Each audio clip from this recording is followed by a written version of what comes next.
Hello and welcome to the Refs Need Love To podcast, a show that gives you a real, raw, and behind-the-scenes view of one of the hardest jobs on the pitch, the referee. I'm your host, David Gerson, a grassroots referee with 10 years of experience and over 1,200 matches under my belt. You can find me at refsneedlove2.com, Instagram, TikTok, and YouTube. This week, we're going to look back on some of the feedback I got at my state cup matches from this past weekend, a long season of refereeing high school, and a few notes from the mailbag. First, I want to apologize for some sound editing issues that occurred in the middle of my pod last week. I have just discovered that if I put the microphone too close to my laptop, that you could actually hear like the whirring of the motor, and there's like a high-pitched sound. I tried getting it out. It was on like 6 minutes of the audio, and after about an hour, I just gave up. I love doing these things, but they take me a couple hours in advance to plan out and script, and then it takes me about an hour to record if I don't mess it up in the middle, which sometimes I do, and then a couple hours to edit post-production and get it launched into the ether of the world for the podcasts out there. I love doing these things, so at some point I'm like, all right, it's good enough. We won't let great get in the way of good and just get going. So I want to apologize. I'm doing my best. So sorry. Okay. Got to State Cup last week. Nightmare avoided if you heard my last podcast. Thankfully, I showed up and had a jersey on. Really, really great. I made it to the field over 90 minutes in advance, and I knew my crewmates, which is great when you've got familiarity with your crewmates.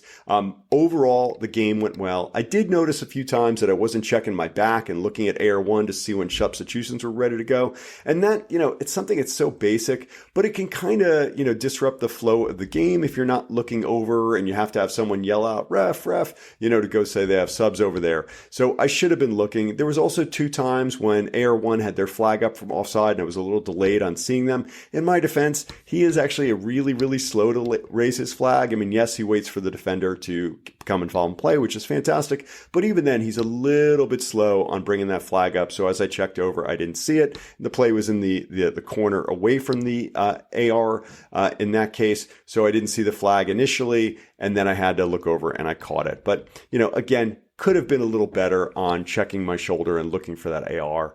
I will say for State Cup games, one of the best things about them, there's always an assessor there at the fields, someone who can provide feedback. They may not watch all 90 minutes of a match, but they'll watch at least half of your match. It's not a formal assessment where you get a written document that covers every single aspect of your game and every single minute, but they do provide some really valuable insight to improve presence on the pitch. The first one, and this is a real simple one, was whistle. I wasn't varying my tones enough. For example, when play was stopping for a sub, or we had a common foul or a hard foul, the whistle was pretty similar in his opinion, which I get. And I have a really hard time doing like the tweet for subs. I just really struggle with that one for some reason, but it's something that I can work on.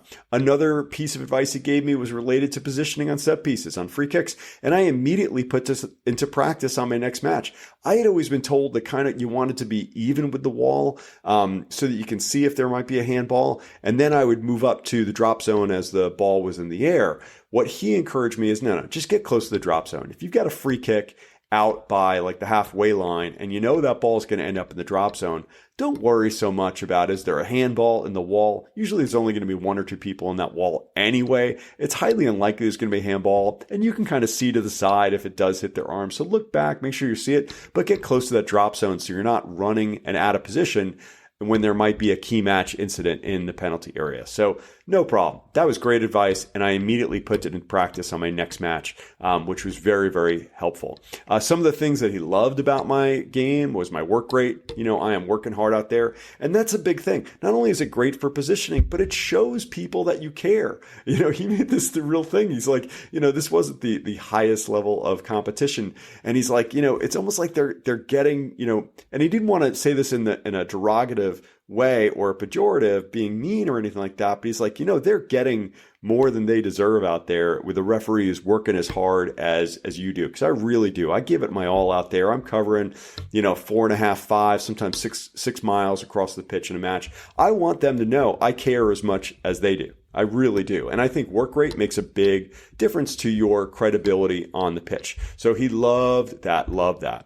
He definitely encouraged me though. Like, he was 51 and he's looking at me with my gray hair and I'm 49. He's like, try and take as much time as you can on stoppages to recover. it's hard to keep that kind of pace up all game. And I know that's something I'm going to have to work on as I age. So big thing. He loved my communication. He loved my, interaction with the players. When there was a tackle that was kind of working towards a yellow card or something of that nature, using my words to help with match control and maintain credibility with the players. That was, something that he loves and something I really strive to do all the time. So I enjoy myself as a ref, and it shows. And he definitely picked up on that, which is really cool. There was only really one key match incident in the game, and it was the goal. There was a long direct ball kicked down the middle of the pitch, and the defender was chasing the attacker, but he was the fastest player on the pitch. I'm sorry, the attacker was the fastest player on the pitch. And right as the defender was about to try and kick the ball away, the attacker kind of steps in front, of the defender kicking the ball, and the defender winds up kicking the attacker in the back of the leg. Now, the attacker was big and strong. He didn't go down, but he stepped in front and won the ball. Defender went down, and attacker was one-on-one with the keeper, and he, slotted it into the net. So he did a great job. Now, there was a time I feel like if you stepped in front of someone who was kicking and they kicked you, it might have been seen as a trip, like you're tripping the player who's trying to kick the ball. Now there's been so many decisions in the Premier League. It's like, no. If they kick you in the back and you've stepped in front, all good, no problem at all. You're the one who's getting fouled. So there's no problem. I feel like I made the right call on it. So all good there, no issues. But I was a little questioning myself. Wait, did I see that right? Because it was a key match incident. It was 0-0. We're in the second half. All of a sudden, it's 1-0. I didn't see a lot of goals being scored in this game. So I was wondering, did I make the right call? And instead of just looking over at my AR1 and just having eye contact and maybe a little bit of a nod and agreement we're good, I actually started walking over towards the AR1. And I just, I came close to him. And I just, again, everyone's going back up the pitch. And I just said, you good with that? You see what I saw? Good. The attacker kicked them back legs. Good. All right, cool. Good. And it literally, the conversation took like 2 seconds. But the assessor was like, hey, you don't need to do that next time. It doesn't help you in selling the call if you literally walk over to the AR1 and start questioning, if you made the right decision. Just look. If he's running back up the pitch, he's good. No problem at all. We're all good. If, legitimately they've got a concern, well, they can just stand there, give you a look in the eye, not move off the corner flag because they don't have a goal or they want to talk to you about it. So again, it was just good feedback to me. If I'm selling a call and I want to sell that call as the right call, certainly don't go walk over to the AR1 and start questioning it. Use your eye contact, look at their body language, look where they are, and that will help you a great deal in the future. So again, really appreciate that. No one was complaining. No one's yelling about it. Kids weren't complaining or anything like that. It just, again, it's feedback for me, that I can improve, my presence and the confidence in my decision making. So again, all that being said, game ended 1-0. Both teams had plenty of chances to score. I feel like it was fair and safe. After the match, one of the coaches said, I was the best referee he's seen in 2 years as a coach, for this club. Now, mind you, that was the winning coach. So again, I don't know how much weight you put in that, but I'd like to think I did a good job. Losing coach did not shake my hand. Again, I don't know why. I feel like I did a great job, but that's just the way some coaches are. They're not going to shake your hand after a match, whatever. I did have a parent come up to me and my crew as we were leaving the field to tell us how great they thought we did, which I thought was really nice. Again, I have no idea if his child was on the winning team or the losing team. I'm just going to take it, whatever. Okay. I will say too, though, those little comments, though, when a parent says that or a coach says that, they do make you feel really good after the match. It is nice to hear that someone appreciates what you do. It's not necessary, but it's nice. Because, as I told you guys on my last podcast, or I think I put it on my TikTok, I had a match about a week and a half ago when I was leaving the pitch. People were yelling at me and angry at me because I didn't stop the match when a girl had gotten the wind knocked out of her and there was a promising attack. Now, listen. In retrospect, should I have stopped the match to check on her? Possibly. It's one of these things like maybe yes, maybe no, I'm not sure. But, again, at the time, I did not think it was a serious injury. And, getting a wind knocked out of you, what exactly is someone going to do for you? They're going to blow the wind back into your lungs? No. But, again, I guess I probably could have stopped the match. But again, then I'd have the other, team angry at me for stopping the match, with a promising attack in a one goal game. So yeah, it's just one of those things. It's nice to leave when people aren't screaming at you. I will say that. So just to say that. So all good. Everything worked out well. One last thing that was funny though. So I didn't forget my jersey walking onto the pitch, which was my nightmare, leading up to the match, but I did forget my marker to write on my cards for goals and for cards during the match. I forgot my marker. I was using it, I think, for check-ins, whatnot, and I had left it with the rosters on the side of the field. So I'm thankful that I used my Ref6, app on my watch, and I was able to record goals and able to record the number for the yellow card that I gave out during the match as well. So I think that's nice to have that backup. Not only do I normally have my cards and something to write on, but I also have my watch and app as well. So all good. And again, I think I did pretty well because I got assigned a center referee post for a state cup semifinal coming up in another week and a half. I didn't make myself available for that next day because it was Mother's Day. And I'm not sure I would have gotten a final for state cup, but it's nice to know that my peers in the state consider me in the top group of referees to get those types of assignments. So that's wonderful. I had a question come up, and then I'm going to jump into high school. Dealing with, when you're in these age groups of U13, U14, the size differences can be massive in these games. And you could have a kid who's in U14 who is honestly looks like a man, straight up a man, 150, 160 pounds, 5'10", maybe even 6 feet. Legit, you can at that age. And then you could also have a kid who might be playing up because they're really high skilled, who's 12 years old and hasn't really hit puberty yet and is 4'8" and like 60 or 70 pounds. And it can be really difficult trying to judge, is this a foul? Is it not a foul in some of those matches? And I just want to, say that out loud. It's hard because someone could be challenging fairly for the ball, okay? And even if there seems to be using the right amount of force and not coming in recklessly, the smaller player could go absolutely flying. And so it can be really hard. So again, I try and judge actions, not the outcome. Are they lunging in? Are they simply just stepping in front? Are they just putting their backside, back a little bit when they're shielding the ball? That's what I'm looking for, are the actions, as opposed to does a kid go bouncing off and go flying? So I'm just going to say it is not hard. Let's try not to hold those bigger kids, hold them accountable just because they're bigger. Let's try and hold them accountable to how they use their bodies, how much force they're using, and are they challenging fairly for the ball? So I just want to make mention about that. All right. Second part of the pod. High school season is coming to an end. We've got about another week, 2 weeks of high school here as we're finishing off playoffs. And I got to tell you, I love high school soccer. I do. I love it. I love it. I love it. I get to see players, coaches, and parents that have been part of my soccer life for the last 15 years because I ref in my community. So pretty much in a 20-mile radius from where I live, those are the teams that I get to ref for. And there are some teams I go to or schools where I don't know anyone, but still it's cool. It's fun. It keeps me connected to that age group of kids that I really, really enjoy. My kids are 19, 17, and 15. And so it's, those are like my people. That's like the kids that I like hanging out with right next. They're my kids' age. It reminds me of my kids. So it's awesome. When I do ref in my community, a lot of the kids that are on the field, used to play with my son, or maybe their siblings played with my son, or maybe I even coached them at one point in time when I was coaching my son. So it's so cool. I love seeing friends get to play with their friends. So in high school, they're all going to school together and they have a lot of friendships together. In club, you don't always see those kind of dynamics playing out. I mean, sometimes you see it, but there's a different kind of camaraderie at high school that just doesn't happen at club level. And that's cool and it's fun. The spectators can be really obnoxious and ill-informed. Okay. That is a fact. High school spectators, if you do get a good crowd, can be the most ill-informed people that you will ever find. Ever. It is what it is.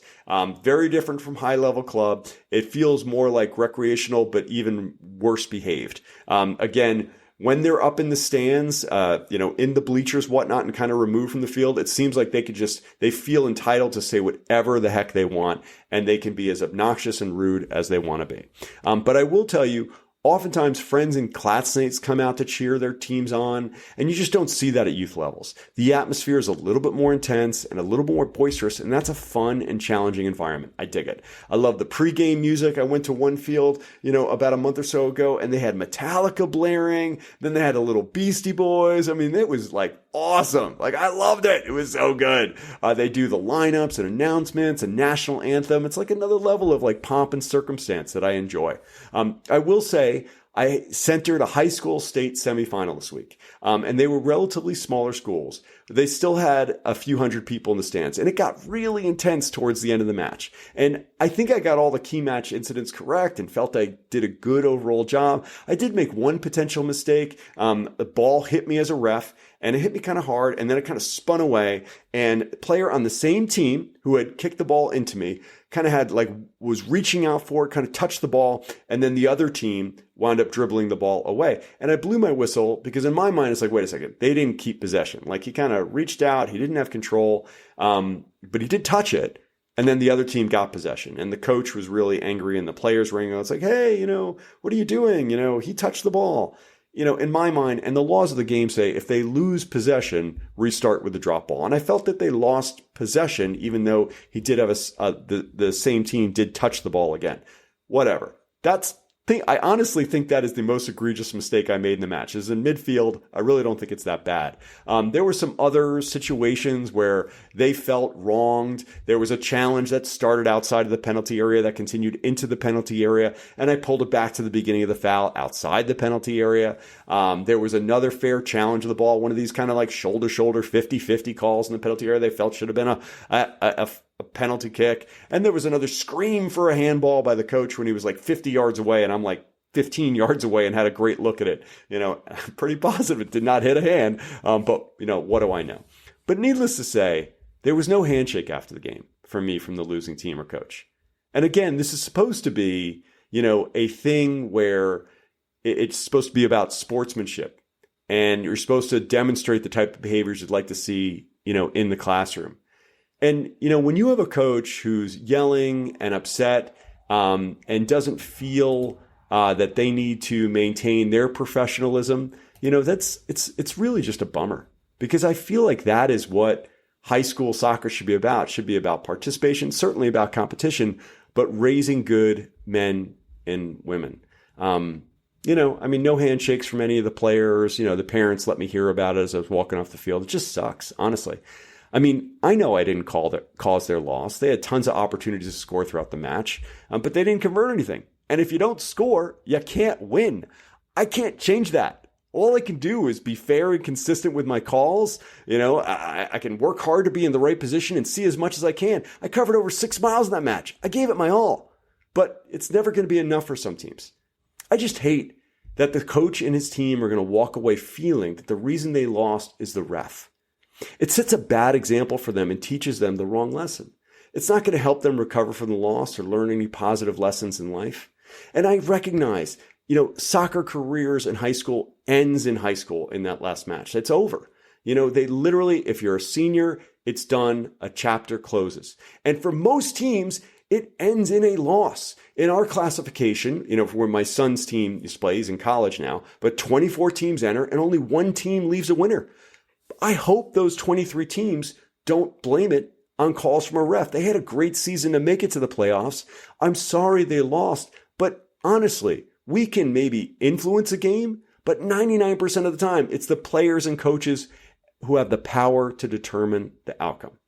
Lastly, it is a very small community of referees, I just want to say, about high school. And I have a lot of buddies there. There's not many of us who can leave work in time to make these matches at 5:30 at night or 6 o'clock at night in the week. Okay, there's only 330 certified referees in the state of Georgia to work over 6,800 high school matches in a season. 6,800, and that season goes from the end of January to right now, the beginning of May. There's no time there with a February break and a spring break in here. I just heard a rumor that they're going to be shortening the season by 2 full weeks next year. Oh my gosh. Have they even considered who is going to be able to ref all those matches? Oh my God.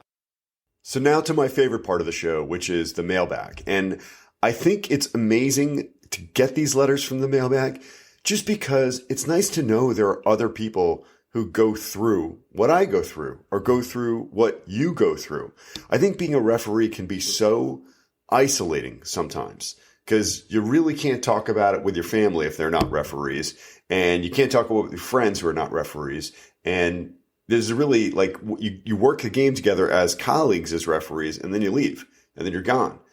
And you have no one to really dissect things with hours and days later. So getting these letters from the mailbag really is an opportunity for me to hear or what's going on in your world, but also share it with all these referees who are downloading this podcast to know that, hey, you're not alone. I've had these experiences too, good or bad. So this is one from Joe Burns, and I'm not going to read the whole one here just from a time perspective here. But Joe is ref for a long time, and his daughter is a referee as well, and she was recovering from 2 different surgeries on her ankle. So she had actually had 2 torn tendons, and this is one of her first game back, and they were refereeing a U16 match. And so in this match, Joe's down on a corner kick, okay? And his daughter is the AR2. So this is on the AR1 side of the field, like in that end of the field, a corner kick. Say if the referee is looking at the goal, it's the left-hand side of goal. And the corner kick is taken on in, and it gets cleared by the team in red. Okay, they were the one on defense, and they cleared up the field to the opposite corner. Okay, so if it's the left-hand side facing the goal where the corner's taking, the ball gets cleared, long kick out to the other left-hand side when you're facing the other goal. So the complete other corner of the field. And they run on down, and they wind up scoring a goal. And then he looks up, and he sees that his daughter's flag is up for offside. So he didn't notice the flag being offside. And coaches are grumbling and parents are yelling and people are wondering how in the world could there be an offside. And so he goes over to, ask his daughter, well, first off, are you okay? Because she looked really nervous because obviously people are yelling at her. Again, 16-year-old girl standing in front of parents on the sideline. Yeah, it's a little disconcerting if people are yelling at you. And she said, the ankle was starting to act up a little bit. But she said, it's, offside. I was in a credible position. It wasn't perfect, but I'm 99.5% sure she was standing in an offside position when the ball was kicked to her. And, Joe,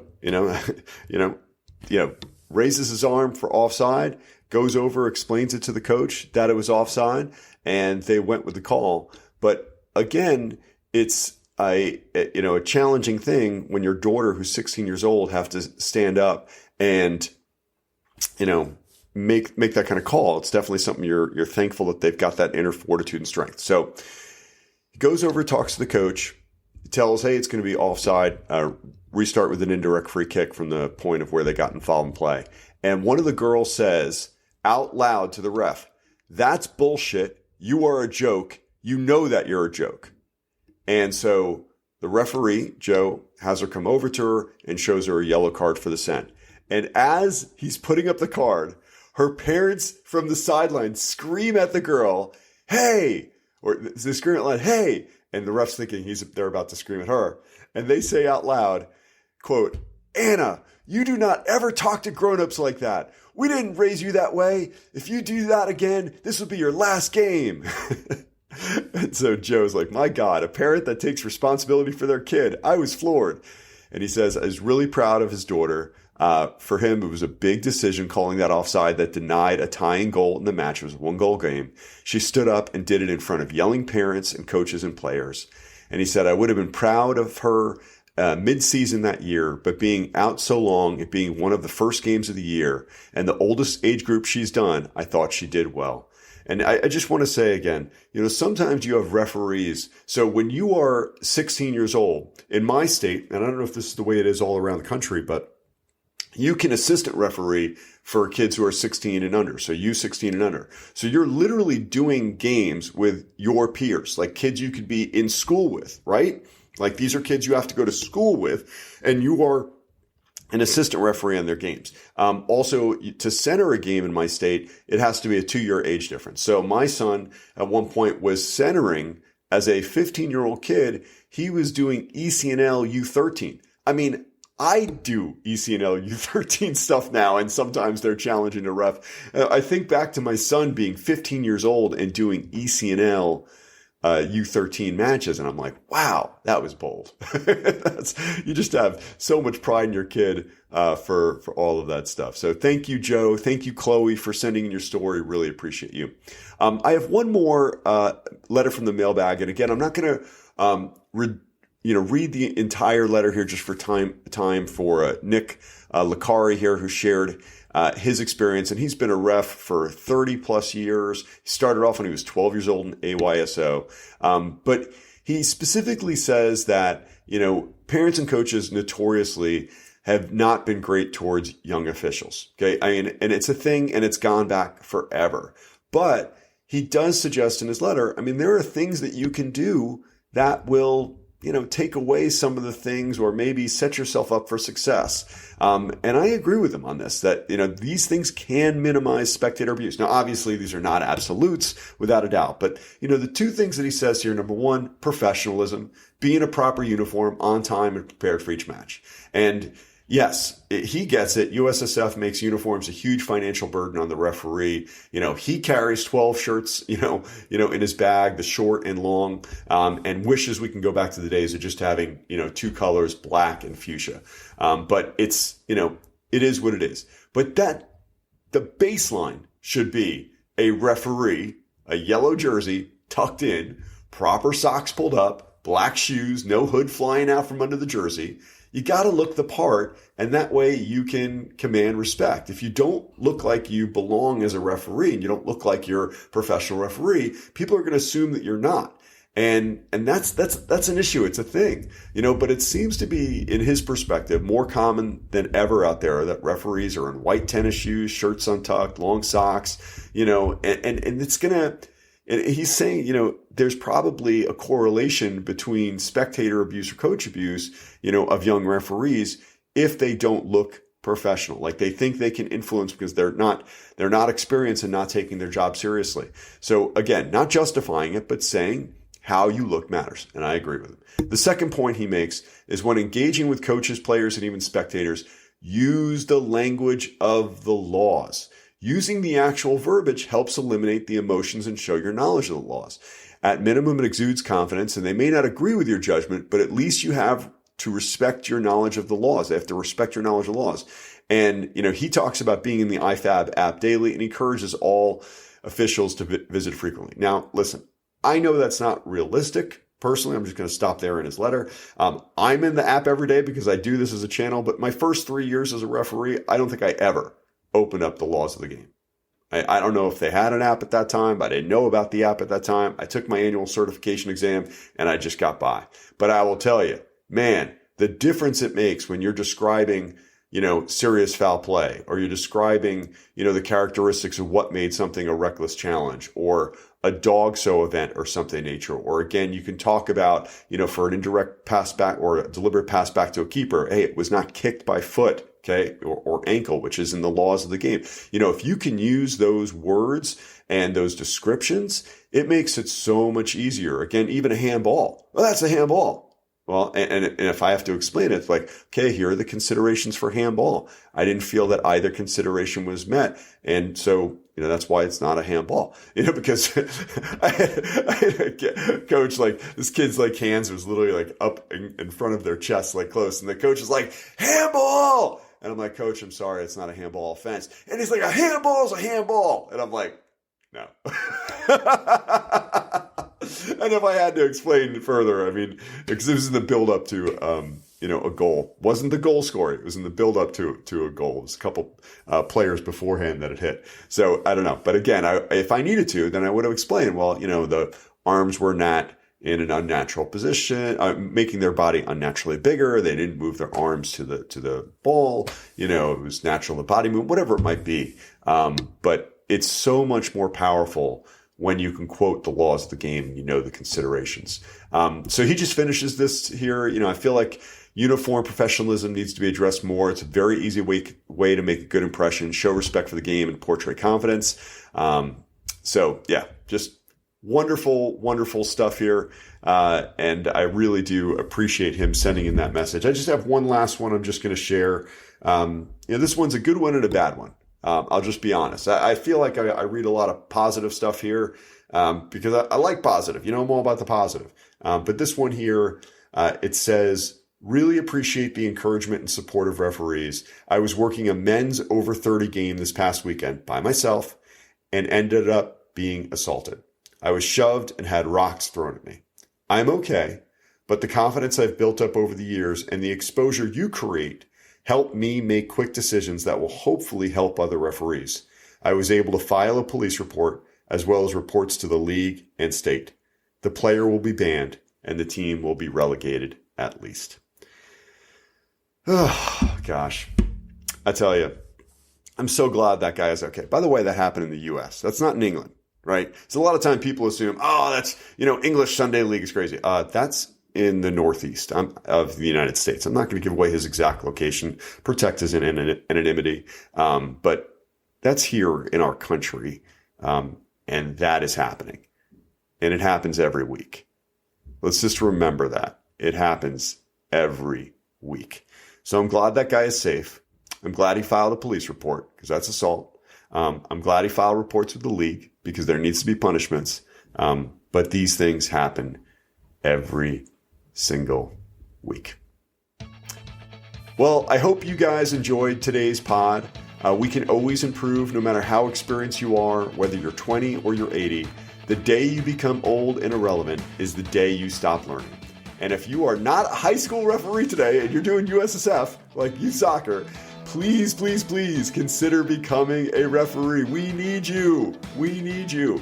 Hey, just a last call out, man. Mother's Day is coming up soon. Father's Day is a couple weeks away. If you have not gone to the store and purchased some merch, get yourself a shirt, a t-shirt, get like a performance dry fit shirt, get yourself a hoodie, my gosh, I've got new bumper stickers I'm adding to the store today, cards, whatever.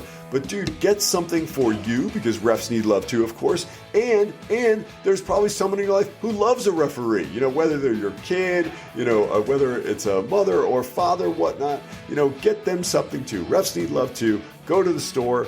Everything that you purchase there goes back into this whole thing to make this thing possible. So again, thank you so much. Love you. Wish you all the best and hope your next match is red card free.